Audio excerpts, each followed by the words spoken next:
She has contributed to various publications and written books on personal finance, providing insights and advice to individuals on managing their money.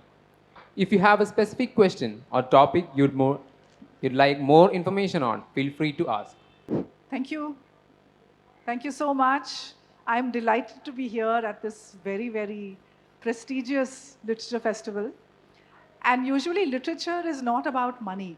Literature is about stories, it's about intellectually challenging books. The book that I wrote called Let's Talk Money is really, it's a story about an aspiring India. It's about an India which is shaking off the old chains of both colonialism and socialism that bound the economy. We have moved as a country into growth plus redistribution model away from government control on everything.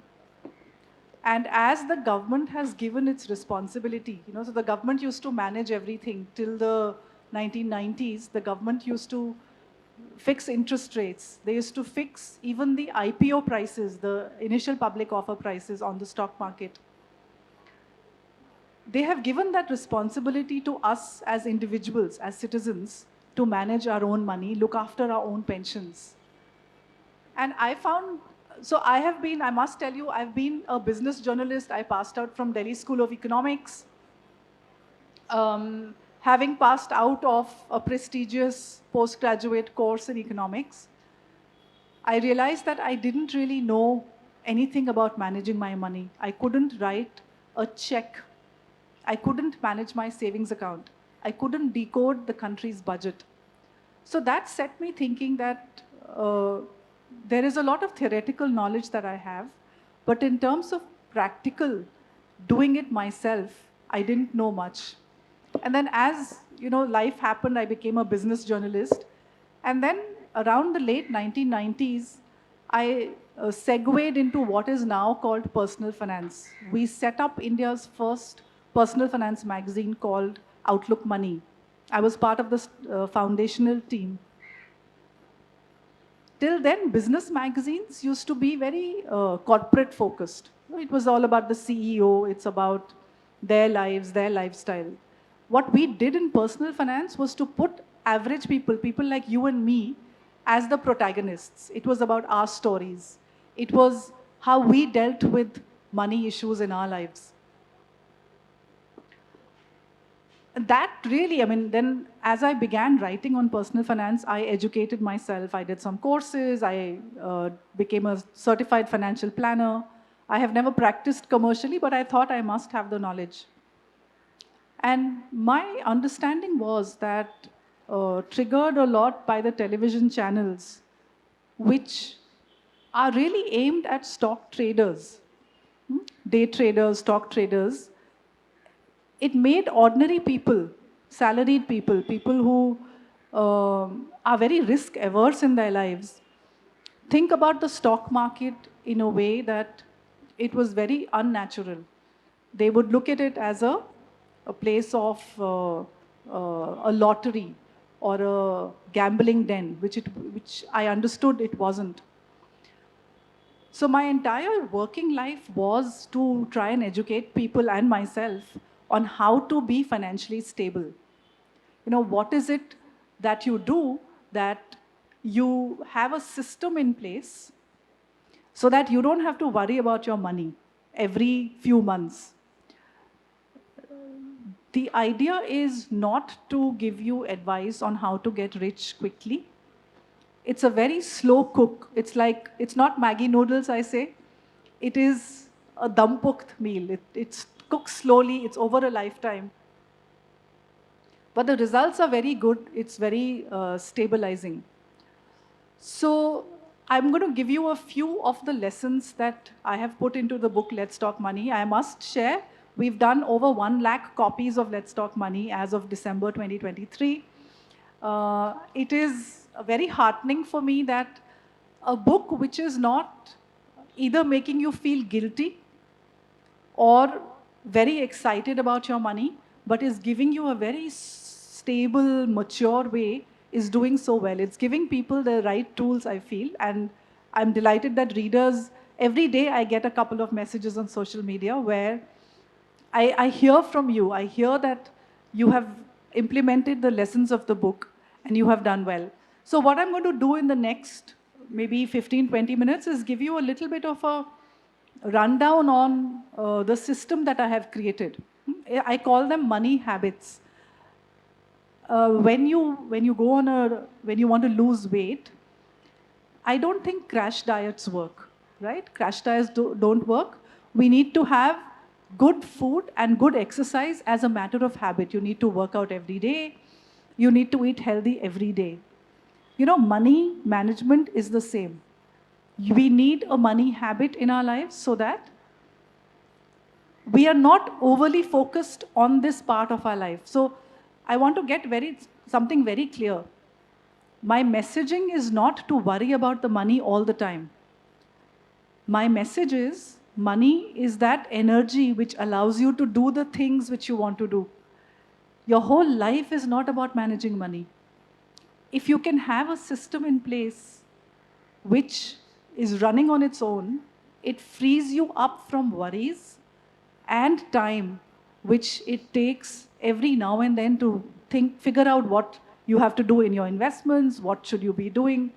And there is this fear psychosis. You don't know if you're doing well enough. So I call them my money habits. Okay, I say that we need to move from low risk assets towards higher risk, but with a lot of seat belts on. Okay, we will tie down our safety before we start to take any risk. And the first step is really to get your cash flows in order. Now, nobody in investing talks about, basic things like managing cash flows, but that's such an important part. And what does that mean? Most of us here have, even if you run a business, there is some regular income which comes, right? So most people are salaried, it comes every month. And the thing that I hear most often is that I don't know where my money goes. Do you feel like that? You withdraw something, you feel, I don't know where it went. I withdrew so much. It was so much in my bank. Is that something we feel? So I have a hack for this. I call it the triple S cash flow system. What are we doing? We are separating our savings from our spending. It is as simple as that. And how do we separate savings from spending? You have to create 3 bank accounts. By the time you're in your 30s, you mostly have 3 or 4 bank accounts because of a job change, because of, every time you move a city, you open a bank account. The first account, I call it my income account. All the money in my life drops into this income account. So whether it is salary or rent, we get interest, dividends, profits, any bonus that you get, any money that you get in your life drops into one bank account. And in your head, you're labeling it income account. Okay, the labels are very important because when you put a label on an account, you don't violate that label. So your first, and that is your salary account. You call it my income account. The second account, so at the top of every month, you move the money that you're going to spend that month into the second account. And you call it my spend it account. I'm spending out of this. Is making budgets boring? I find making budgets a little boring. Month after month to put down everything. So I have a solution that, do we know approximately how much we spend every month? We have a fair idea, whether it's 25,000 or 2 lakh. At your stage, at everyone's different income stage, you will know how much you're spending approximately every month. So from your income account to your spend it account, you take that amount and you credit a second bank account. If your salary is coming on the first itself, you're moving the amount you're spending into a second bank account. Whatever is left, you move to a third bank account, and the label of that account is invest it. I'm not investing yet. This is just my savings. I'm separating my spending money from my saving money. It sounds like a very simple thing, But anybody who has tried it has come back to me and said, I did not know, one, how much I was spending. Because, once you have separated, you can't hide anymore. Once you have separated your spending and your saving, you can't hide from yourself anymore. If there is no money going into your invested account, you know that your savings are zero, isn't it? So we know this very simple equation, right? Income minus expenditure is saving. Income minus expenditure is saving. It's not rocket science. But here is where you start to put control in your hands. Is your saving something which is left over, or is your saving a target? This simple equation is telling you, giving you power in your hands. You've created your 3 bank account system. Initially, what you're doing is whatever is left over, you're putting into your invested account, right? But at some point, you can say that 10% of my income in my income account, I will first move to my invested account and I will spend the rest.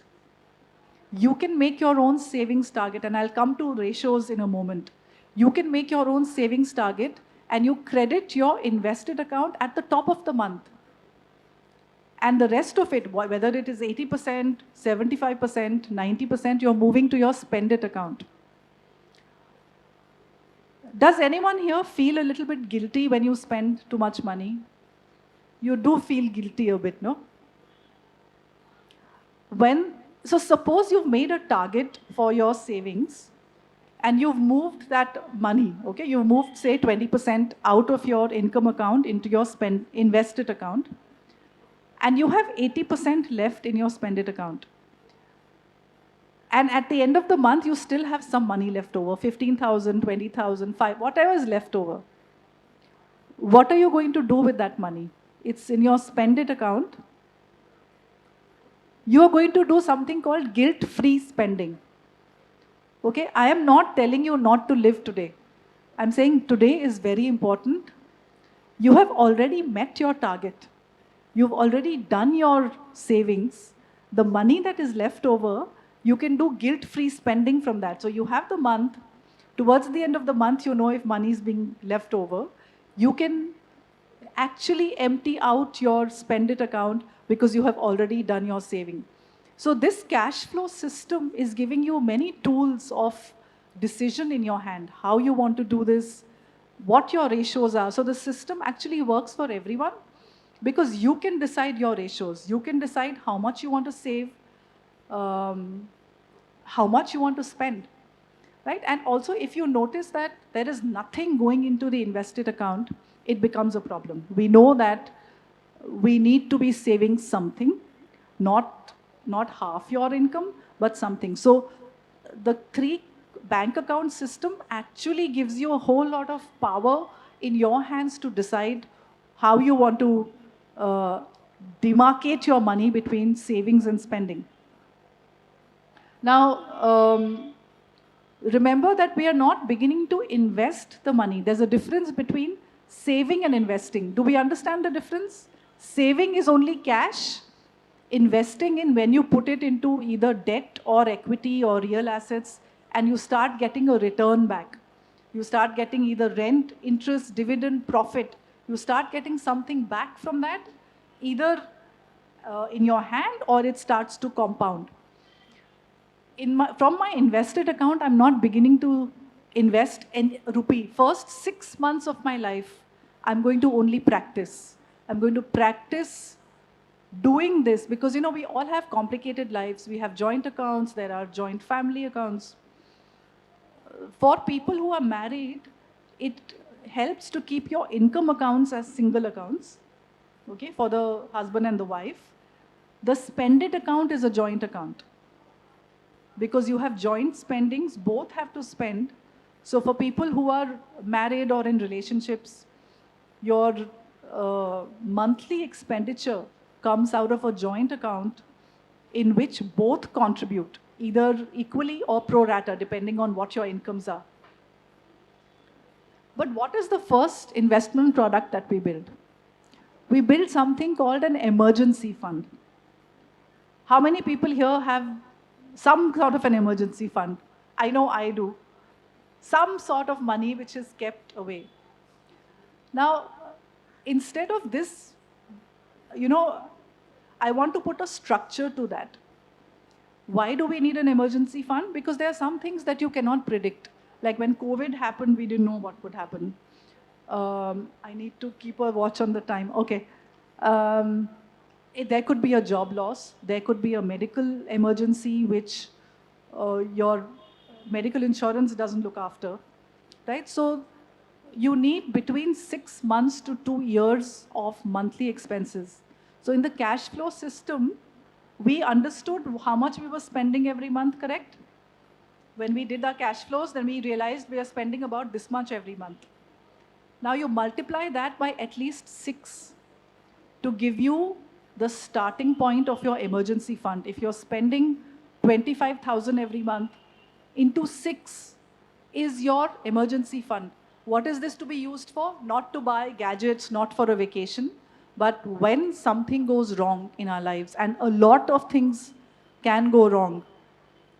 You could be in an office where you don't want to be there, and it's a toxic office, but you have to pay rent.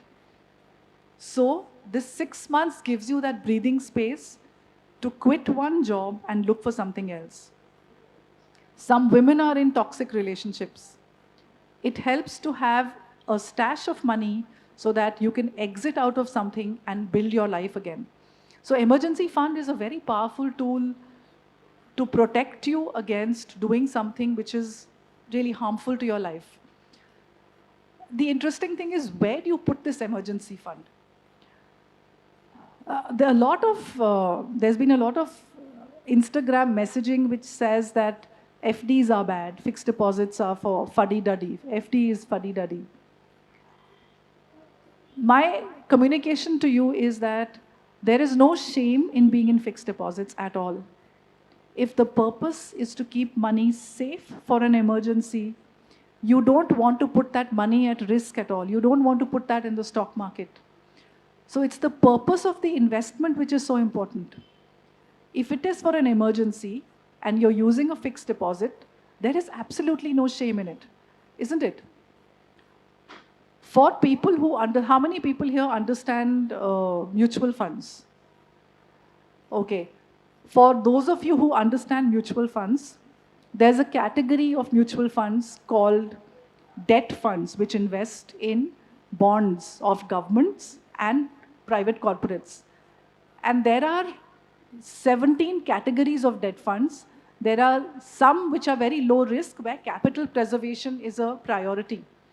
So some people who understand mutual funds and debt funds specifically can move from fixed deposits to either a liquid fund or a money market fund to keep your emergency fund. So we are looking at places where you can create this pool of money, where you keep the money safe in case of an emergency. So that's your second thing. First, you set up a cash flow system.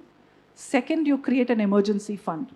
Third is, what are the ratios? How much should you be spending? And that's a question I get very often. How much should I be spending?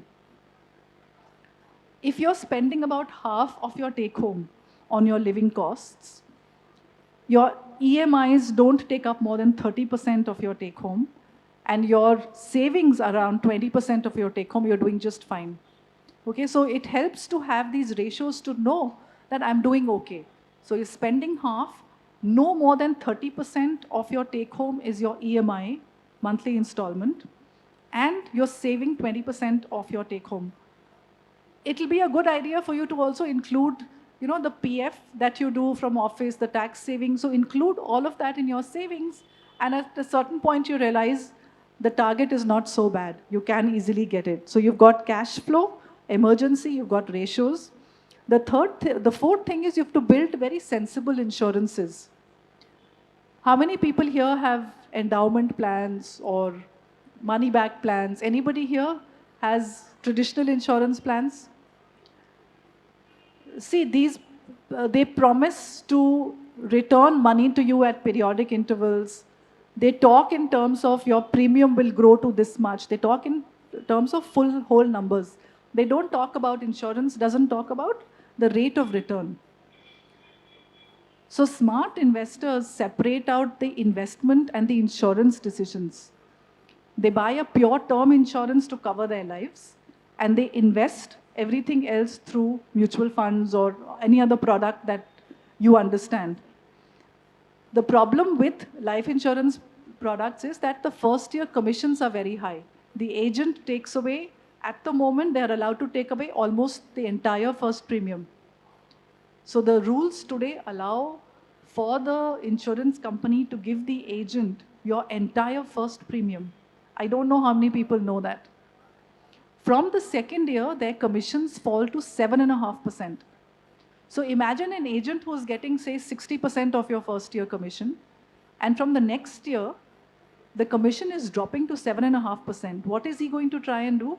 He's going to keep selling you new policies. And do you know what happens if you exit an endowment or a money back before the term is over, before 15, 20 years are over? If you pay the first premium and you don't pay the second, how much money do you think comes back to you? You pay the first premium, you don't pay the second. How much comes back? Anyone take a guess? Nothing, zero. Do you know that? Zero comes back to you. And the insurance rules allow that. We're not talking of a return, we're talking of the entire money being taken away by the insurance company and the agents. So let's say you pay 5 premiums and you don't pay the 6th. How much money comes back? Because you surrender your policy, right? Only half your money comes back. If you have invested 5 lakh, only 2.5 lakh comes back. You're not even talking of a return here. It's a capital loss. A fixed deposit would have given you 6% return. A PPF would have given you 7% return. So when the agent or the bank sells you these policies, they don't tell you the very high surrender costs. So almost till the end of the life of these policies, you make a capital loss if you surrender the policy right till the last year. And after that, you know what the returns are? It's about 2 to 4%, between 2 to 4% a year. What is the PPF return? 7. Okay? And they sell it to say that it's free insurance. It's not. You're being charged for it. There's a mortality cost. So my short point is, don't waste your money in these insurance products. Separate out insurance and investment decision. It's a very, very important thing to protect your money against this hard sales from banks. I think all of us have had this experience, right? You go into a bank and they try and get you to buy an insurance policy. Is that correct? When you walk into a bank, when you want a locker, why do they want it? Because their commissions are so high. Your entire first premium is going as commission to them. So you have to protect your money. The only insurance product to buy to protect your family is a term insurance plan. You can read more, how much insurance you need. All that is there in the book. But I'm going to come now to this part on the stock market. The stock market has not been understood that well. I'm just going to give you some numbers. So let's say 30 years ago, there was a person who had 4 lakh of rupees to invest. Okay, 30 years ago, 1990, 1 lakh he puts in a fixed deposit, SBI fixed deposit, 1 lakh into public provident fund, 1 lakh he buys gold, and 1 lakh he buys the Sensex. Do we all know what we've heard of Sensex, right? The stock market index, 30 stocks index. That's your broad market index, and you can buy it today through what is called an index fund. Okay, so there's a person, he invests in all these and he waits for 30 years. Fixed deposit give about 18.5 lakh. Gold does about 19. PPF does about 19.5 lakh over those 30 years, which is not a small amount. 1 lakh has grown that much. Do you know what the Sensex has returned? It's 64 lakh. That's the difference between investing in things like gold, fixed deposit, PPF, and investing in the market through a very low-risk product called an index fund. You should Google a little bit before you think of buying these things. So this is just a preliminary talk. But what you need to do is to give time to this investment. Okay, you need to wait for at least 10 years to see the return. We've been in a bull market for a while, so a lot of the young people might think the money doubles every few years. It does not. The average annual rate of growth is 12% of the Indian stock market. 12% average annual is not a small amount, huh? So we have to manage expectations. And a lot of people feel afraid of the volatility. Volatility is the up and down. I'll take one more example. So a lot of people feel that they are unlucky when they invest in the stock markets. You know, that I have invested and the market has fallen.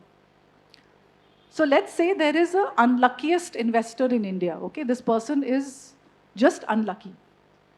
For 30 years, every year when the market goes to the 52-week high, so that's the day in the year when the market is at a highest point in the year.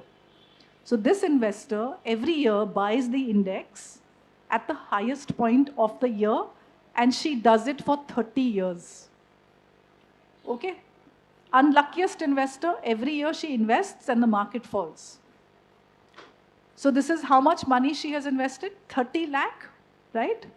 She's invested 30 lakh.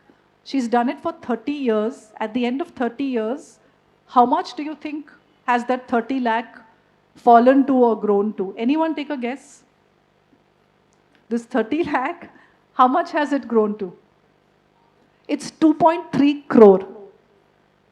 Okay, the 30 lakh of the unluckiest investor buying the index has grown to 2.3 crore.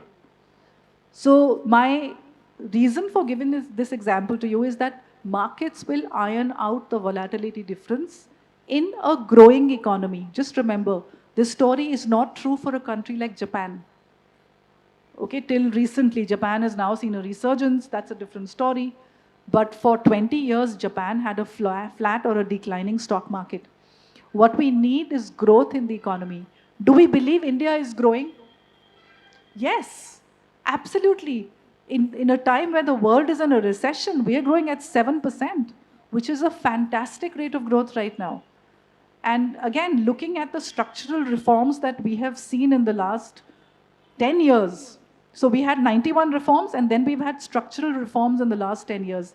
As a person who's a student of economics, I have followed budgets for 30 years.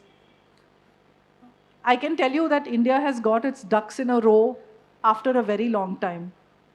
Speaking as an economist, there is a lot of hype about India's growth story, but there is a lot of truth in the fact that we are on a multi-year growth path ahead. Because a lot of the tough reform, the GST, the bankruptcy code, the Benami Transactions Act, a lot of the tough reform has happened. The digital infrastructure is in place. So when I ask you to invest in a market, it also is dependent on the kind of growth that we see ahead. And I'll give you a simple formula of predicting the index ahead. It's GDP plus inflation plus a little more. If GDP is 7, inflation is 5, what market average are we doing? And a little more. So we are doing between 12 to 14% on the index ahead. So stock market investing is not day trading. It is not derivatives. For retail investors like us, it is understanding the power of something called index funds. Sensex or the Nifty 50, there are 80 indices already. I'm not going there. I'm saying stay on the path already created for retail investors. Do you know who else thinks that a broad market index fund is the best way to go for a retail investor? Warren Buffett, absolutely. There's so many reels of Warren Buffett where he's saying, you cannot time markets, you cannot beat the market. For a retail investor, your best bet is to buy an index fund through a systematic investment plan and just keep going. You have the runway ahead of you, especially for the young people out there. And I'm going to leave you with, I have 15 minutes left. A lot of questions come to me is how much equity, I will just come to you, how much equity should there be in my portfolio? So remember, there are different And I don't have specific information about actuaries, but I have no doubt that it would make it more efficient, because then you can actually do deeper cuts of the population in terms of their personal habits. And there is so much data which is collected today that we probably can have actuarial tables which are specific to a certain cohort of people. Regarding market volatility, Yes. a lot of startup ecosystem is shattering because of the volatile market. What is the way out? Volatility is part of our life. We are in a volatile world. The volatility that we have seen in the past can only increase in the future because of all the geopolitical risks. My only suggestion to deal with volatility is to invest for the very long term. Over the long term, in a growing economy, you will do well. That's my only solution for volatility. You have to have the stomach to hold on when markets fall. That's all. Hi, ma'am. Yeah. In this book, you have mentioned you have to view the insurance industry as something treading on snake-invested waters. But you have also mentioned the importance of medical insurance, and you have also mentioned that the medical insurance industry is unfortunately not that much regulated. Why do you think the government is still not catching them by the collar to make it more feasible to the general public? You know, that's a question which baffles me. I have struggled with this insurance problem for more than 15 years now. I have everything which was possible as a journalist. I have written academic papers. It's just a policy failure. It's a policy. There's no softer way to put it. It's a regulatory failure. So you have SEBI, which is so focused on investor protection, and you have an IRDA, which is very focused on development of insurance rather than policyholder. So both in life insurance and medical insurance, we see a lot of market failure. So a lot of things have been done by the regulator, but I think they haven't put consumer protection in the heart of the regulation. And ma'am, one more thing. Sorry to take much of your time. What's your take on these finfluencers that are popping up? You know, anything which helps people think about money better is great. And the only thing is, don't get fearful or greedy. When you see these messages, use it as a trigger to learn, to know more. That's all. And the more people there are spreading this, the better it is, I think. Okay. Thank you so much. Thank you.